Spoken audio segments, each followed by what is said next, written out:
శ్రోతలందరికీ నమస్కారం. ఈరోజు కాకి ముత్యాలహారం అనే కథను వింటారు. మరి కథలోకి వచ్చేద్దామా? అనగనగా రామాపురం అనే ఒక ఊరుండేది. ఆ ఊరికి చివరలో ఒక పెద్ద రావి చెట్టు ఉండేది. ఆ రావి చెట్టు శాఖోపశాఖలుగా విస్తరించి ఎంతో దట్టంగా ఉండేది. దానిపై అనేక రకాలైన పక్షులు గూళ్ళు కట్టుకొని నివసిస్తూ ఉండేవి. ఇలా ఉంటూ ఉండగా ఆ చెట్టుపై గుడ్లగూబలు, కాకులు, చిలుకలు మొదలగున ఎన్నో రకాల పక్షుజాతులు గూడు కట్టుకొని గుడ్లు పెడుతూ ఉండేవి. అలా పిల్లలైన తర్వాత అవి ఎంతో సంతోషంగా ఉంటూ ఉండేవి. అయితే ఒకసారి ఆ రావి చెట్టు కిందని ఒక పెద్ద పుట్ట ఏర్పడింది. ఆ పుట్టలోకి ఎక్కడి నుంచి వచ్చి చేరిందో ఒక పెద్ద కోడెనాగు వచ్చి చేరింది.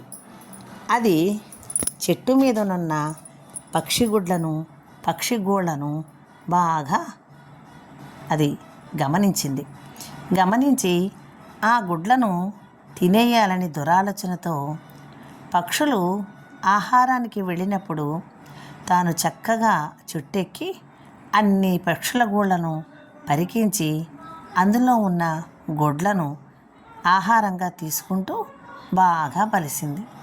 పాపం ఈ పక్షులన్నీ వాటి గూటికి వచ్చి చూసేసరికి ఆ గుడ్లు మాయమైపోయేవి. దాంతో చాలా బాధ తప్త హృదయాలతో ఏం చెయ్యాలా అని ఆలోచనకు వచ్చాయి. ఆ పని చేస్తున్నది పామే అని కనిపెట్టాయి. పక్షులన్నీ కలిసి ఏం చెయ్యాలా అని ఒక సమావేశమయ్యి ఎలాగైనా ఆ పాముని మట్టుబెట్టాలని నిర్ణయానికి వచ్చాయి. దానికి తగిన సమయం కోసం ఎదురు చూడసాగాయి. ఒకసారి ఆ ఊరి జమీందారు గారి భార్య స్నానం చేస్తూ తన మెడలోనున్న ముత్యాల హారాన్ని తీసి గట్టున పెట్టి ఆమె స్నానం ఆచరిస్తోంది. మెరుపు లాంటి ఆలోచన వచ్చిన కాకి ఆ ముత్యాల హారాన్ని నోట కరుచుకొని సరాసరి తమ నివసిస్తున్న చెట్టు కింద ఉన్నటువంటి ఆ పాము పుట్టలో పడవేసింది. దాంతో వెనకాలే పరిగెడుతున్న దాసదాసీజనం, పరిచారకులు ఆ యొక్క పుట్టలో ఆ దండ పడవేయడం చూసి వెంటనే ఆ పుట్టని త్రవ్వారు. పుట్టను త్రవ్వడంతోనే అందులో నుంచి పాము బుస్సును బయటకు వచ్చింది. పాముని చూసిన వెంటనే పరిచారకులు కర్రతో కొట్టి చంపారు. కాకి తెలివితేటలకి మిగతా పక్షులన్నీ ఎంతలాగో అభినందించాయి. ఈ పాము తమ బిడ్డల్ని తినవేయకుండా చక్కగా కాపాడిన, మంచి యుక్తితో ఎంతో గొప్పగా కాపాడిన కాకికి మిగతా పక్షులన్నీ కూడా అభినందనలు తెలిపాయి.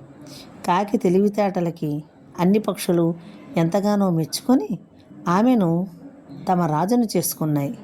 ఆమెకి ఎన్నో తెలివితేటలు ఉండడం వల్ల తాముకు తాముగా ఆ పామును చంపలేము కనుక ఉపాయంతో ఆ పాముని మట్టుబెట్టినందుకు ఆ కాకిని అభినందించాయి మిగతా పక్షులు. మరి ఆ రోజు నుంచి మిగతా పక్షులు హాయిగా తమ గుడ్లను పొదిగి పిల్లలను తయారు చేసి వాటితో సుఖంగా చెట్టుపై నివసించసాగాయి. మరి కథ సమాప్తం.